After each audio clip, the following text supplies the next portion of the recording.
The last segment which practices intellectual subversion.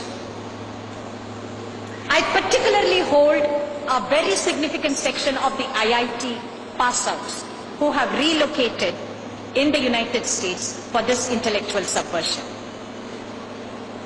When I did some research on anti-Hindu non-government organizations, I found that most of these non-government organizations like AID, ASHA, Akhila Raman, Angana Chatterjee and the others are all well entrenched in American universities. These are communists who are functioning from American universities, who openly write in support of Naxalism, who have participated in the CPI-ML Congress.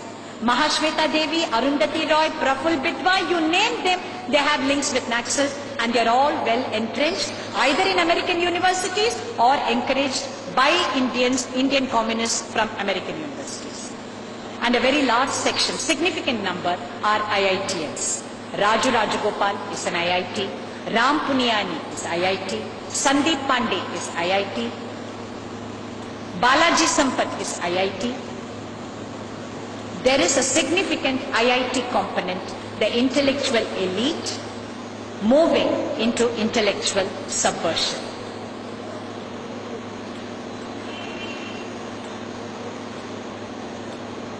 What is the remedy? I'm afraid this is going to stick in the craw of most of us who think tolerance is our defining virtue. I'm afraid Hindu society forgot the valor of the Hindu Rajya, Samrajyas and Hindu society which staved off Islamic rule, which fought the colonialists, which is even today fighting the communists at the level of the society. Hindu intellectual elite has a self-imposed image of tolerance, which is not real. We have forgotten that Kshatriya blood which is intrinsic to both our intellectual activity and to our public life. There is no Kshatriya blood in the leadership, Hindu leadership today. There is no Kshatriya blood. Sabarimala happened, Pujya Kanchi Acharya episode happened. There is an EVR statue right in front of the Srirangam temple. What is the response of Hindu organizations, the Hindu intellectuals and Hindu society? Has there been a response? Has there been an intellectual response? Has there been a physical response?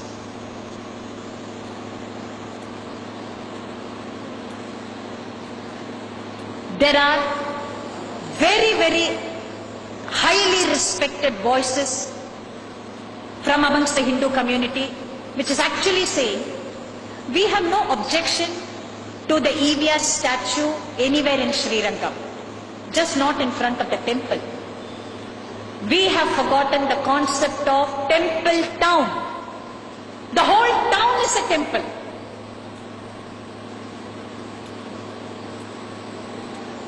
One of Vigil's members, when I said Hindu Rashtra, I mentioned territory. The territory also comprises the character and content of public spaces. Let me tell you the politics of public spaces and the intellectual subversion associated with it.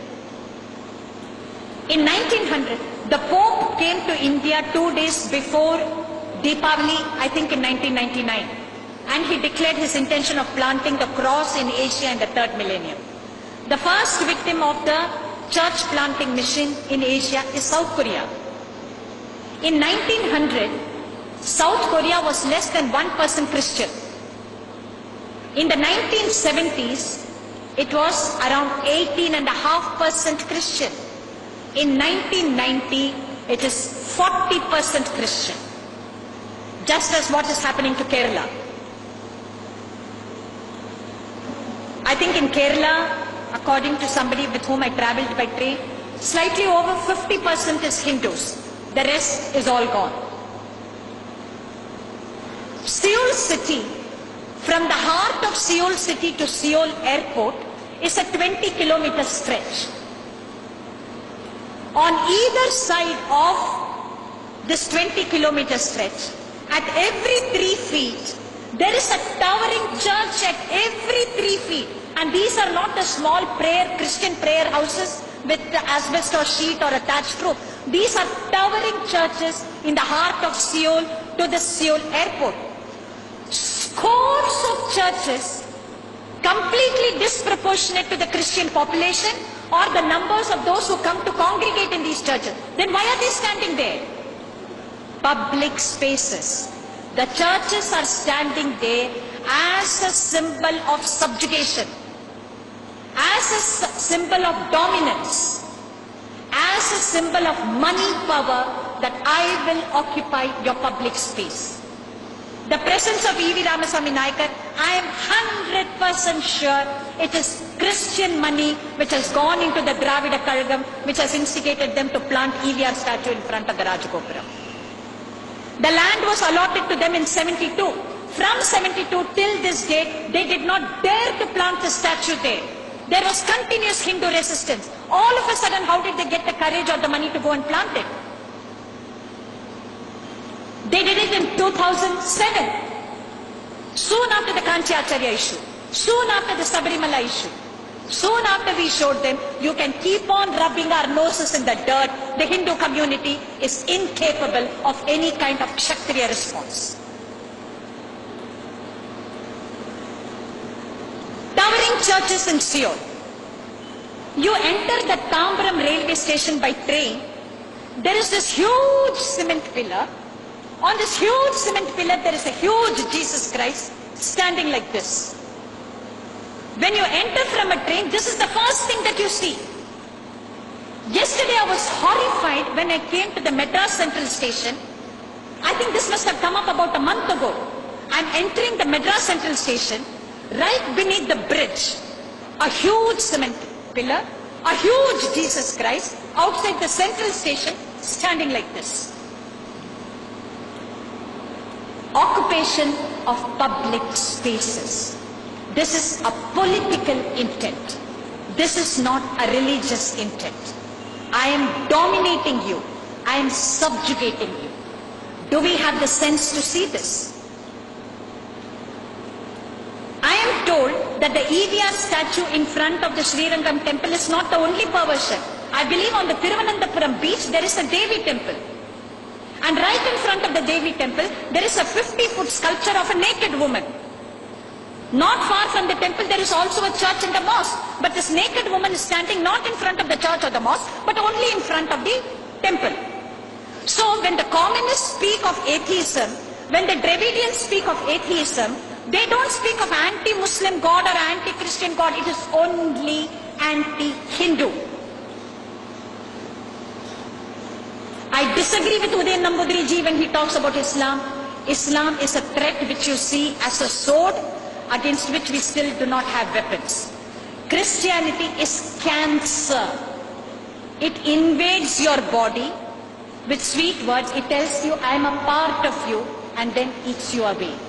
Communism, of course, is a blight on humanity. I cannot have partnership with any of the three. And all the three inside India have intellectual backing. If Arundhati Roy can write a book for Afzal Guru, if Nirmala Deshpande and Mahashweta Devi, they have all been awarded the Padma Vibhushan by the Congress government. They participate in a Naxalite Congress. If Christian conversion can be legitimized by India's academia, the subversion of Indian nation, the Hindu Rajya and the Hindu Rashtra is backed only by intellectual subversion. If they are terrorists, blame us. We are happy victims of terrorism. What stops us from becoming Kshatriyas? What stops us from writing good books? What stops us from producing monographs which will threaten them? What stops us from physically removing these Jesus Christ statues and the EVR statue? Ask yourself that question and you will understand why intellectual subversion has worked in this country. The victims of intellectual subversion, unfortunately, is the Hindu Rajya and the Hindu Rashtra, and only Hindus have themselves to blame. Namaskar.